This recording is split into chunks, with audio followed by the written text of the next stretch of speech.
EVM पर भरोसा रखना चाहिए या नहीं रखना चाहिए? अगर भरोसा नहीं है तो उस पर आंदोलन करना चाहिए, ड्राइंग रूम में बैठ के बात नहीं करनी चाहिए।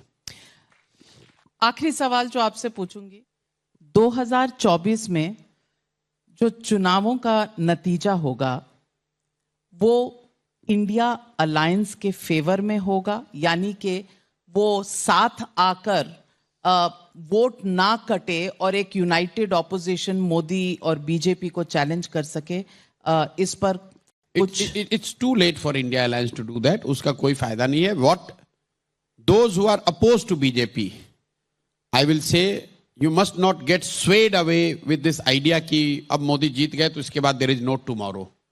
आई think whoever are the key stakeholder, they should fight 2024 with all the might they have, but they must equally be determined to fight beyond 2024, both in parliament and on the streets. BJP ये करना चाहेगी कि अगर हम जीत रहे हैं तो इसके बाद there is no tomorrow।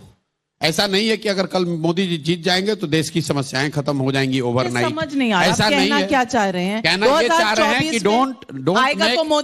Don't make नहीं 2024 अरे ये स्लोगन आएगा तो मोदी, ये स्लोगन लिखने का काम हम लोगों का है, तो मतलब कमाल है। आप ये ना करें, आप स्लोगन और 370 के नारों से चुनाव जीतिए, जनता को डराइए मत। बीजेपी ये चाहती है कि सब लोग ये मान लें कि भैया अब कोई डिसेंट नहीं है, कोई प्रॉब्लम नहीं है, नाउ वी गिव अप। तो आप सोच रहे हैं बीजेपी ने ऐसा सोचा है कि अरे रोज कह रहे हैं, अब पार्लियामेंट में खड़े होकर प्राइम मिनिस्टर ने कहा कि भैया अभी से तैयार हो जाओ बड़े निर्णयों के। तो बड़े निर्णय डजंट मीन कि डिसेंट मार दिया जाएगा। आप क्या लेफ्ट ऑफ सेंटर, आपने मोदी का चुनाव लड़ा था, प्लान किया था 2014 में, और आज आप कह रहे हैं। लेकिन हम लोगों ने ये नहीं कहा था कि बड़े निर्णयों के लिए तैयार हो जाओ। मतलब डिमोनेटाइजेशन से बड़ा निर्णय क्या होगा? मतलब ये देखिए ऐसा है, मुझे लगता है आर्टिकल 370 बड़ा निर्णय, गुड बैड?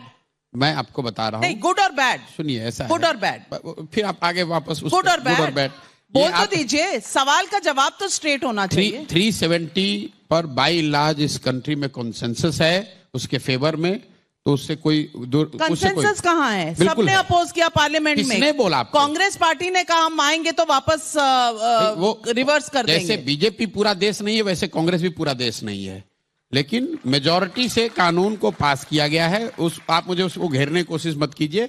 मैं ये कह रहा हूं, विरोधियों को आप डराने की कोशिश कर रहे हैं, वो नहीं करना चाहिए, मुझे ऐसा लगता है। राजनीतिक व्यवस्था, चुनाव का सीजन है, तो चुनाव के सीजन में हमेशा सबके दिल में और दिमाग में एक ही सवाल होता है, और सवाल ये होता है कि सरकार किसकी बनेगी, सीटें किसको कितनी आएंगी, और ये खेल तो नहीं कहूंगी पर ये कैसे होता है, बिहाइंड द सीन्स क्या होता है, ये आपने बहुत करीब से देखा है। तो सबसे पहले तो पूछना चाहूंगी आपसे, अब की बार 400 पार एक तरफ का नारा है, दूसरी तरफ है जाति जनगणना। नैरेटिव कौन सा ज्यादा पावरफुल है, और आपको अगले 8 हफ्तों में क्या होता नजर आ रहा है? अगले 8 हफ्तों में क्या होगा इसका अनुमान लगा पाना तो मुश्किल है। जातीय जनगणना तो निश्चित तौर पर नैरेटिव नहीं है। 400 पार तो एक नारा है, एक वॉर क्राई कह सकते हैं, गोल सेटिंग कह सकते हैं on behalf of BJP and NDA, लेकिन वो भी पब्लिक का नैरेटिव नहीं है, वो तो बीजेपी का अपना स्लोगन है। तो आपका जो सवाल है, मुझे नहीं लगता है कि जातीय जनगणना नैरेटिव का हिस्सा है।